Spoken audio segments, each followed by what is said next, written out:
Hi there, it is time for Meals with Melissa, where I come up with some different options of healthier versions of things that you may love.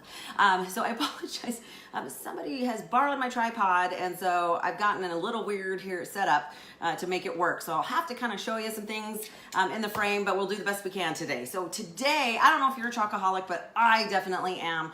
You don't have to have a bunch of sugar in order to have chocolate. That's the best part. So today we're gonna do a low-carb brownie, and we're actually gonna do it microwave style, but I'll give you a couple of options just in case that doesn't work for you. So super, super simple. It's only a few ingredients. We're gonna start with spraying so I'm gonna use a microwavable cereal bowl. Today I am gonna make it in the microwave just because it's fast. I'll be honest, I prefer things in the oven. It just bakes a little slower and makes it a little bit better, but you know, when you're in a hurry, who cares, right? So I'm gonna spray with a little bit of pan spray my microwave bowl and set it aside. Okay, now I'm actually gonna sift all my dry ingredients only because it just gets a little clumpy if you don't, and I want it to be well mixed. So the first thing I'm gonna do is I'm gonna use a little bit of chocolate protein isolate powder, okay? So it just means it's broken down into a little more absorbable form into your body. And this one is completely sugar-free and fat-free as well. We're actually not adding a whole lot of fat to this this particular recipe either, and I'm going to give you a couple of options as we go. So I'm going to give myself it's about a scoop, just over a scoop, because it's about 32 weighted grams, which is just on this one a little bit more than a scoop. So I'm going to use that. Like I said, this one's pretty good. This is what I use on a regular basis. It's a brand called Syntrax. That's something that I carry, but it works really, really well for me and my clients. Okay, now number two, I'm going to use 1 tablespoon of coconut flour. Now, coconut flour is one of those alternative flours that works really well. It's not quite as refined, or it obviously doesn't contain any gluten. So that's one of between that and almond flour, that we tend to use a lot of that at my house. It's not real cheap, so again, you might have to search for it a little bit or order on Amazon.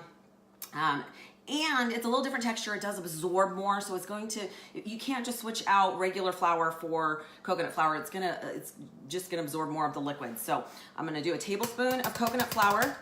I'm going to do 1 tablespoon of sugar substitute granulated sweetener. So this one, my favorite, it contains more stevia. You have to be really careful with erythritol, although it is a sugar alcohol and it doesn't tend to raise your blood sugar. The downside is it can cause some issues with your gut. So yeah, just keep that in mind. So I'm gonna use 1 tablespoon of, this is pure. I just get this at the local grocery store. They carry it just fine.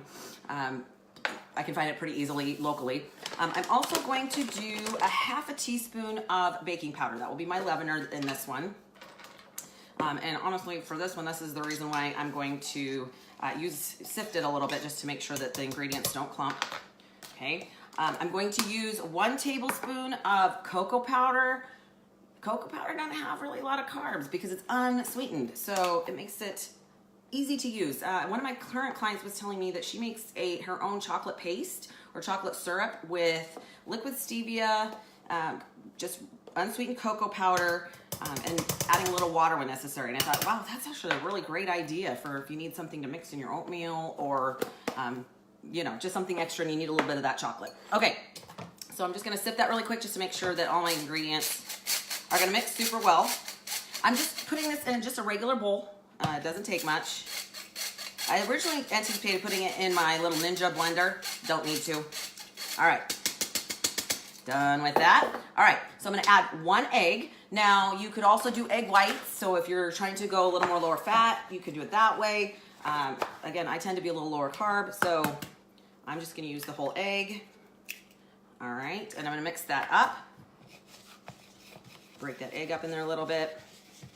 All right, and to that, I'm going to add 1/4 cup of, I'm gonna use almond milk. Typically, you could use anything. I also have cashew milk.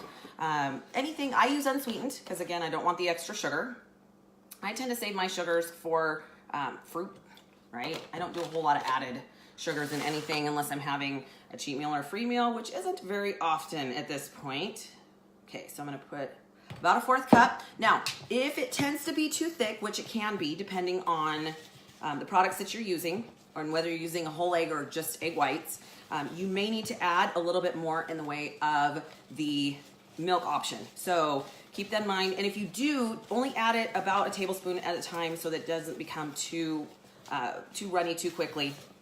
You actually want it to be kind of a cake mix-like texture once you're done with that. Okay. Mine actually looks pretty good. I think it's, you know, just the consistency of everything I'm using working out just fine.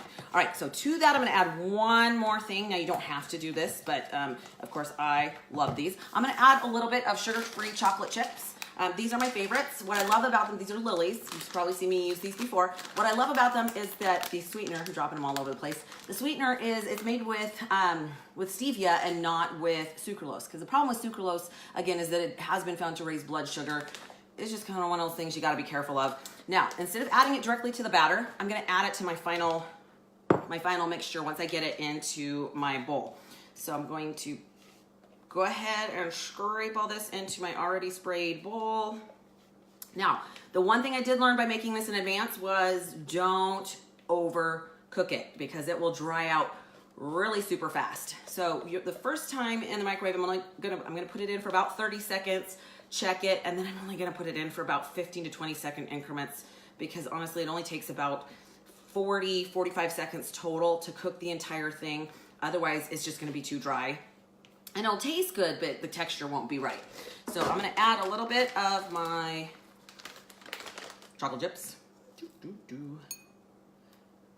Okay, I added them to the mix last time and they fell to the bottom. So this gives them the opportunity to kind of float a little bit more, mix, you know, kind of remain suspended. So I'm gonna stick this in the microwave over here. I think I'm gonna start with 25 seconds just to give it, you know, a moment to cook, but not to get too far, and then I'll check it. You do want it to, obviously with a toothpick, come out just clean in the center, but again, I overcooked it a little bit last time and I want it to be a little less dry when I'm done with it. So I'll show you what that looks like in just a second. Obviously, like I said, it'll be super hot. Again, if you're gonna put it in the oven, bake it at 350 for 12 to 15 minutes. Go ahead and make sure that you're checking it. And really pay attention because, you know, again, your leaveners are a little bit of the coconut flour, you've got the baking soda, and then you've also got the egg in it. So I'm gonna check that really quick. And not even close. So I'm gonna put it in for another 25 seconds and just see what it does. And then we'll check the texture and see if it's ready for that. So really quickly, while we're waiting for that, I just wanna tell you there will not be Meals with Melissa the next 2 Sundays, only because we will be coaching 2 different shows within the Pacific Northwest. And so I will not necessarily be in a place where I can actually do that.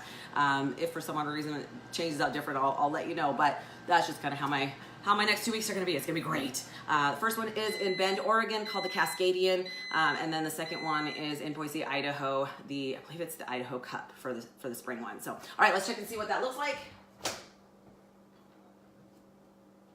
Yeah, that one's still a little more. And of course, every microwave is gonna be a little bit different on that. So I'm only gonna put it in for 15 seconds this time, see what happens. Again, you'll just have to check the texture in between and make sure that it's not completely liquid in the middle. That's part of it. And then you're good to go. Let it rest for a minute, and it actually tastes really good. So if you are a chocoholic like me and you just need a little bit of a fix, this might be a great option for you as well. All right, let's see how that ended up. That's pretty close. That's pretty close. So it's a little loose in the middle, but honestly, I just don't want to cook it anymore because I don't want to overcook it. And I kind of show you how it looks there. You can see it there. It will pull away from the sides because you have sprayed it with some pan spray, and that's perfect because you don't want it to stick it to the side of the bowl anyway. So try it. Let me know what you think. If you're a chocoholic like me, it might give you that fix that you need, especially when you're kind of teetering on the, oh my gosh, I have to have that craving. Let me know what you think. And if you have any ideas or recipes that you want to share, let me know. I will put the recipe down below as soon as we're done here. And that way you can go make it today if you want to. Have an incredible week, you guys. And until next time, that's Meals with Melissa. Bye now.